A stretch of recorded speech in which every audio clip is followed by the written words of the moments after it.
Howdy, folks. I am back. In black. I hit the sack. It's been so long, I'm glad to be back. Okay, so there's a song that just popped in. Another one, Billie Jean by Michael Jackson popped in my mind. So those are some songs maybe that make some sense. Anyways, I'm gonna start with I saw a comment on my last video, Laced Odyssey, I believe is your username. I see you, dude. It's not the matter of how you fall down, it's how you pick yourself back up. You know, stuff happens, and even you acknowledging that you relapsed, that's, hey man, it's okay. It's okay. I'm proud of you for acknowledging that, and I want nothing but the best for you. I really appreciate your comment. I wanted to give you a little shout out, say that I see you, and keep on keeping on, man. So I'm feeling called to read a chapter from The Untethered Soul, The Journey Beyond Yourself. Michael A. Singer is the author.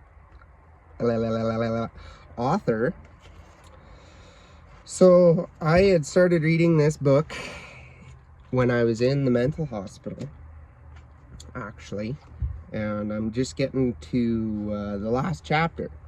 So I figured I'm gonna read it, share it with you guys, and I feel like it's gonna resonate. The Loving Eyes of God. How can anyone really know anything about God? We have so many teachings, so many concepts, and so many views about God, but they've all been touched by people. In the end, it's amazing how much our ideas about God conform to the different cultures from which they come. Fortunately, deep within us, there's a direct connection to the divine. There's a part of our being that is beyond the personal self. You can consciously choose to identify with that part, rather than with the psyche or the body. When you do this, a natural transformation begins to take place within you. Over time, as you observe this transformation, you will see what it's like to be coming toward God. You actually begin to know what it feels like to be moving in the direction of spirit. The changes you see within you are reflective of the force you're approaching. Just as rain makes you wet and fire makes you warm, so you can know the nature of God by looking into the mirror of your transformed self. This is not a philosophy. It is a direct experience. Spiritual growth can be experienced just like anything else. You may have experienced a time in your life when you felt a lot of negativity, anger, and resentment. You know how that feels, and you know how you feel towards others when you're feeling that way. You know how your heart feels, and you know what your thoughts and actions are like. You know that space. It's not a philosophy, it's a direct experience. If you grow past that part of you, over time you will actually drift away from the feelings of tension and anxiety. The entire cloud of lower vibrations will appear further and further away from where you sit inside. The cloud may still be there, but if you don't identify with it or hold on to it, it can no longer hold on to you. As you release the lower vibrations, you naturally stop thinking they're you or that there's anything you have to do about them. As you let go of them, your spirit drifts upward. How do you know your spirit drifts upward? You know the same way you know that you're breathing, the same way you know that your heart beats, and the same way you know that you have thoughts. You're in there and you directly experience it. What does it mean to drift upward? It is an experience of being drawn further back inside yourself. You're no longer held down to your earthly self, so you begin to feel more spaciousness inside. You feel that there's more of a distance between you and the thoughts and emotions inside of you. You drift back and then in and up. How does it feel when you drift up? You don't feel as much anger, fear, or self-consciousness. You don't feel resentment toward people. You don't close or get tight as often. Things still happen that you don't want to happen, but they don't seem to touch you as much. They can't reach back to where you are because you've drifted behind the part of you that reacts to things. These are actual experiences, not merely something you were told about. It's just what naturally happens when you let go of the lower vibrations of your being. You drift in and up to the deeper vibrations. Where are you going? Even if you have no basis for understanding what is happening to you, you are still having the undeniable experience of going somewhere. What you begin to feel is that you're going into your spiritual being. As you associate less with the physical and psychological parts of your being, you begin to identify more with the flow of pure energy. What does it feel like to identify more with spirit than with form? You used to walk around feeling anxiety and tension. Now you walk around feeling love. You just feel love for no reason. Your backdrop is love. Your backdrop is openness, beauty, and appreciation. You don't have to make yourself feel that way. That is how spirit feels. If you're asked how the body normally feels, you might say that it's generally uncomfortable about one thing or another. How about the psyche? If you were being totally honest, you'd probably say that it's generally full of complaints and fears. Well, how does spirit normally feel? The truth is, it always feels good. It always feels high. It always feels open and light. Because of this, you naturally begin to center more and more on the spiritual part of your being. You do this not by reaching for spirit, but by letting go of the rest. There really is no other way.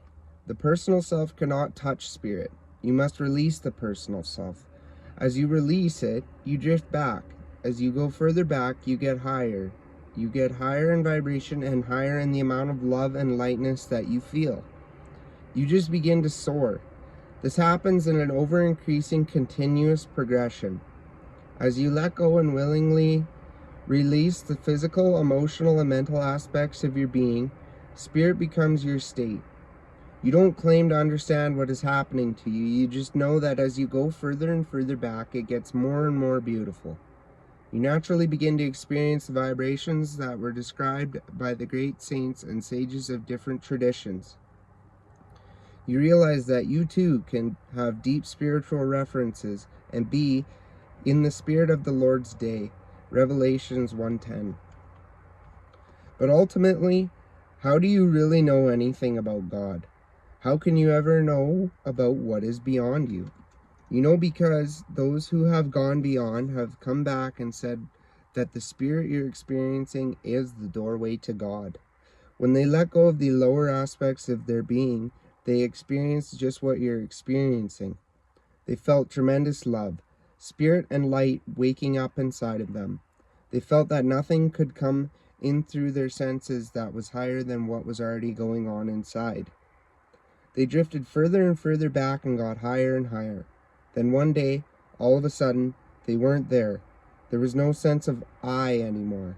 There was no sense of separateness, experiencing the love and light. There was only the ultimate expansiveness of their self merging into the love and light, like a single drop of water merging into the ocean. When the drop of consciousness that knows itself as an individual drifts back far enough, it becomes like the drop that falls into the ocean. The Atman, soul, falls into the Paramatman, supreme soul. The individual consciousness falls into the universal oneness, and that's it. When that happens, people say interesting things like, I and my Father are one, John 10:30, and the words that I speak unto you, I speak not of myself, but the Father that dwelleth in me. He doeth the works, John 14:10. They all spoke like that. They said they had merged and that there was no differentiation within the universal oneness of God. The drop of consciousness, which is individual spirit, is like a ray of light emanating from the sun. The individual ray is really no different from the sun. When consciousness stops identifying itself as the ray, it comes to know itself as the sun. Beings have merged into that state. In the mystical Gospel of John, Christ says, that they all may be one as thou, Father, art in me, and I in thee, that they also may be one in us, I in them, and thou in me, that they may be made perfect in one. John 17:21-23. So it was taught in the Hindu Vedas, so it was taught in the Jewish Kabbalah, so it was written by the great Sufi mystic poets, and so it was taught in all the great religious traditions of all time. Such a state exists. One can merge into the universal absolute. One can merge into God. This is how you know something about God. You become one with Him. Ultimately, the only way to know about God is by letting your being merge into the being, and then seeing what happens to you. This is universal consciousness, and the qualities of the beings who have attained this deep state are similar in every religion. What happens to one who walks this path towards God? What transformations do they go through along the way? To understand this, imagine what would happen if you started feeling tremendous love for all creatures, for every plant, for every animal, and for all the beauties of nature. Imagine if every child seemed like your own, and every person you saw looked like a beautiful flower, with its own color, its own expression, shape, and sounds. As you went deeper and deeper, you would start noticing a phenomenal thing. You are no longer judging. The process of judging has simply stopped. There's just appreciating and honoring where there used to be judging. There is now respecting, loving, and cherishing. To differentiate is to judge. To see, to experience, and to honor is to participate in life instead of standing back and judging it. When you walk through a beautiful botanical garden, you feel open and light. You feel love. You see beauty. You don't judge the shape and placement of every leaf. The leaves are of all sizes and shapes. They face every which way, and that's what makes them beautiful. What if you felt that way about people?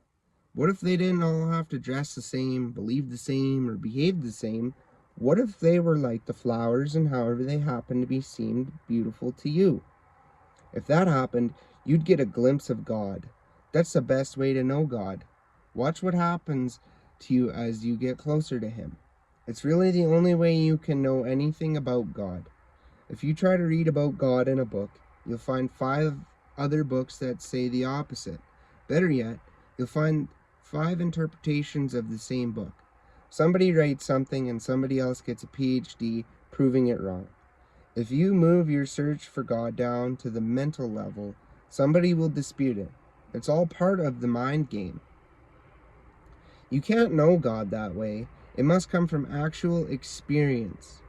That's what happens to you when you meditate. That's what happens when you let go of your lower self. You drift into spirit. And as you drift into spirit, these transformations take place within you. All you have to do is notice them, and you will start to notice the tendency toward the qualities of the divine. The further back you go, the more you will see these natural qualities unfolding inside of you. Each step along the way, you will get a clear glimpse of what it must be like to sit in that divine state. There are those who know the existence of the divine force. They've had enough direct inner experience to know that divine consciousness is a reality. They have seen glimpses of a force that is omniscient, omnipresent, and omnipotent. A force that is aware of all things at all times. Equally, it is universally conscious. What does creation look like from that divine state? What have they seen? Those who have gone beyond and looked through the eyes of God. They see that there's no judging. Judging faded away long ago. There's just more beauty to see. Such a being feels, now I can see all the flowers at once. Now I can experience what each of my children and all of my diversity is doing. Now I can feel more. love, more compassion, more understanding, and more admiration for all the different expressions and actions of my creation. This is what it looks like to a saint, and a true saint dwells with God. What if it is really true that God is not judging? What if God is loving? We all know that true love doesn't judge. Love sees nothing but beauty in its beloved. There's no impurity. There's no possibility of impurity, no matter what it beholds. It's all beautiful. That is how true love sees. That is what it looks like through the eyes of love. So if God is love, what must it look like through those eyes? The eyes that are filled with infinite love and unconditional compassion. If you've ever really loved anybody, then you know what true love means. It means that you love them more than you love yourself.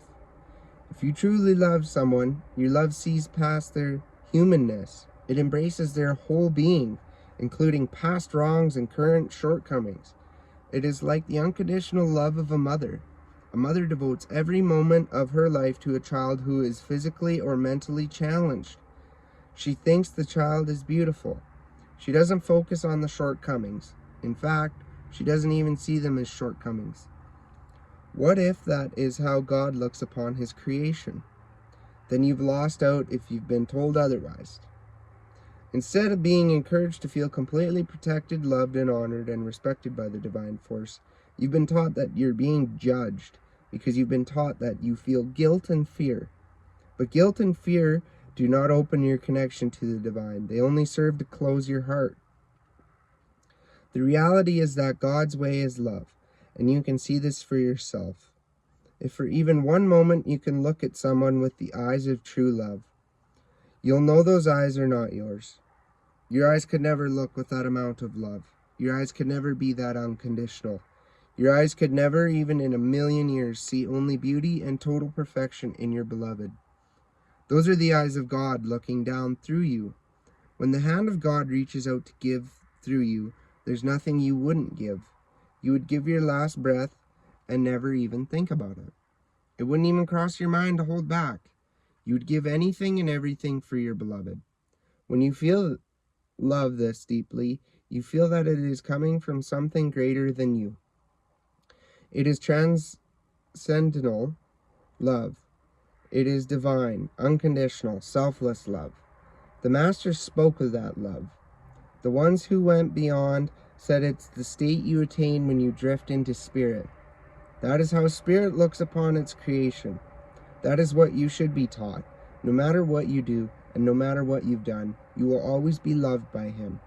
When Christ told the story of the prodigal son to his disciples, he spoke of one son who had gone away and squandered all his wealth.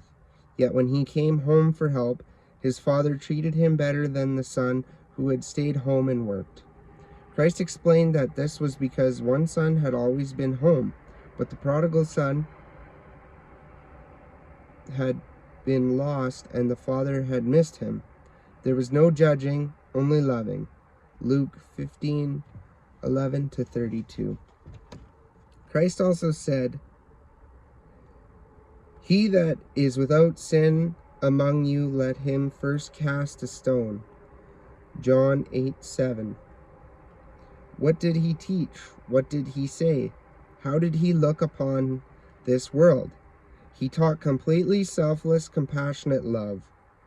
He hung on the cross next to the thieves and robbers, and when a thief asked to be remembered, Christ said that he would share that day in heaven with him. Luke 23:39-43.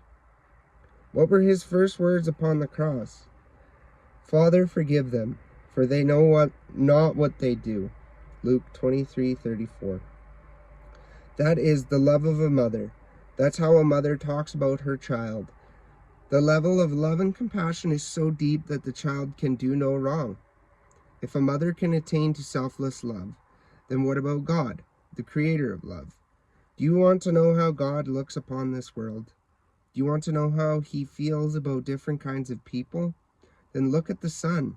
Does the sun shine more brightly on a saint than anyone else? Is the air more available to the saint? Does the rain fall on one neighbor's trees more than another's? You can turn your eyes from the sun's light and live in darkness for 100 years. If you then turn them toward the light is still there. It is there for you just the same as for the person who has enjoyed its brilliance for 100 years. All of nature is like this. The fruit on the tree willingly gives itself to everyone. Do any of the forces of nature differentiate?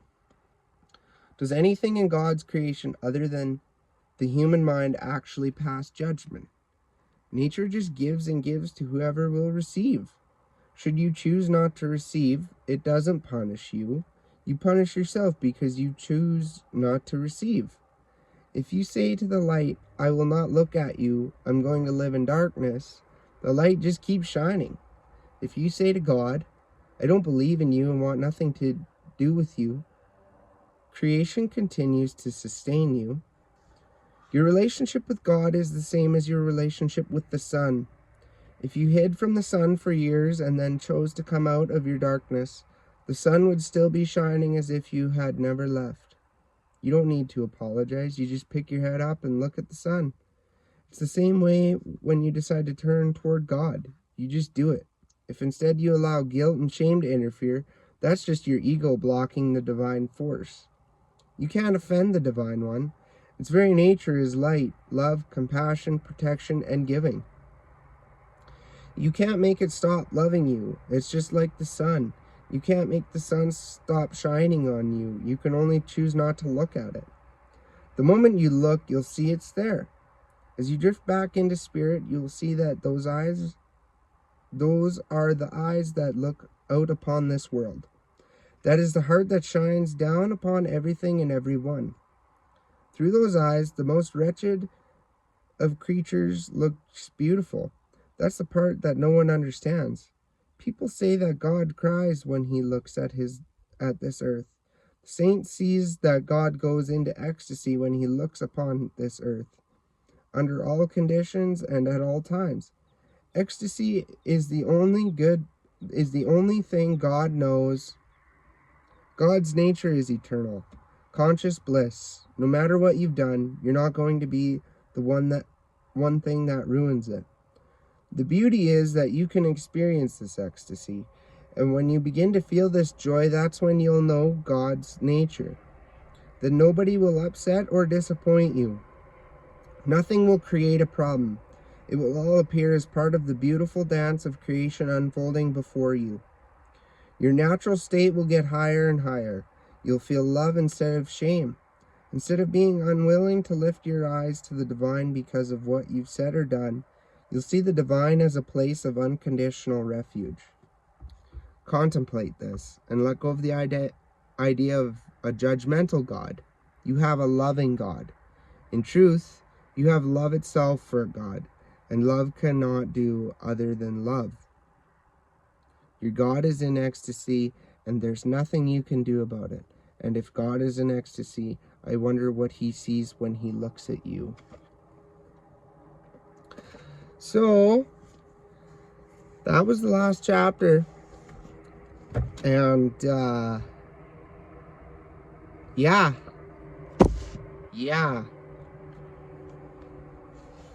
That was, put it into a little different perspective anyways.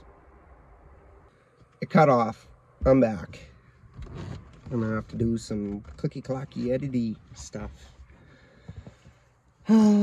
So, I really hope this book resonated, and yeah, if even the last chapter, I give you a little tease, right? The last chapter, if it seemed to spark something in you, I recommend go and get that book. It's a really good book.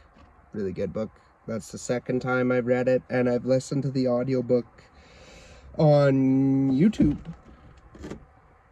And actually, I'm going to talk about when I listened to that audiobook, because I feel called to talk about Mustard Tiger.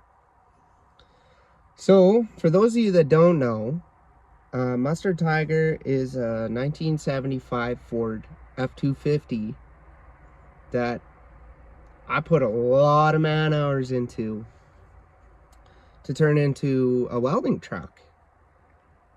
And I guess a little more of the backstory is I traded some welding work for the truck, and then I bought a deck for $500, and I had to modify it. I chopped the cabinets off, lengthened it at the front, did a bunch of work. I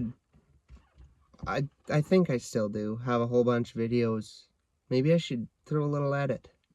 I had one edit that I posted on TikTok and never got the views that I thought it deserved. Either way, that don't matter. I'm not worried about views. I'm going to talk just Mustard Tiger. When I was working on that truck, I healed a lot of wounds. A lot of wounds. A lot of inner child traumas. I really let the healing turn into creative power and make something, is what I did. And I had a vision, and I rolled with it, you know. The motor went this spring, and I really just haven't put much time into it. Now, all the while I'm talking about this truck, it is a 3D vehicle in the 3D world. And if by just some chance it was taken away from me, or I had to let it go and let all my other projects go for a new beginning in my life, so be it, man. So be it. I have a lot of creative abilities, and I can make another one. At the end of the day, it's a 1975 Denside Ford with a 390 big block. It's not the only one in the world. It's not the only deck. I know how to, burn rods, MIG weld, I can build a new deck. I can build a better, revamped MT 2.0, really. I'm not 100% sure why I'm talking about it, but it keeps going back into correlations of loving yourself and let your creativity run free, man. Whether it be coloring, drawing, painting, writing music, whatever, man. Express yourself. There's so many, in my opinion, there are so many people who have a lot more creativity than they might even know. And, well, for one, it gets pushed down with beliefs and people telling them this and that and all the stuff in between. And this is just my opinion. We all have opinions. But let your creativity run free, man. And yeah, that creativity comes from your sacral chakra. So while I was healing myself, my creativity was starting to flow. So that's when I really started to notice that chakra was opening, I guess you could say. If you don't know what chakras are, we'll look them up. They are a thing. That is the spiritual body has chakras. There's no ifs, ands, or buts about it.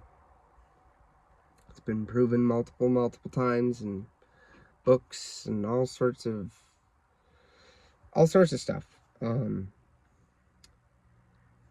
Either way, let your creativity run free, and I'm gonna shout out Mustard Tiger because I love that truck. Love you guys. Thank you for whoever's watching. I appreciate you. I love you. I'm proud of you. Keep on keeping on. Keep that head high. You know, it's okay to fall down. Just remember, pick yourself back up. That's all that matters at the end of the day. God loves you. He does. So, we out here. Just peace, love, rock and roll. Go listen to some Metallica.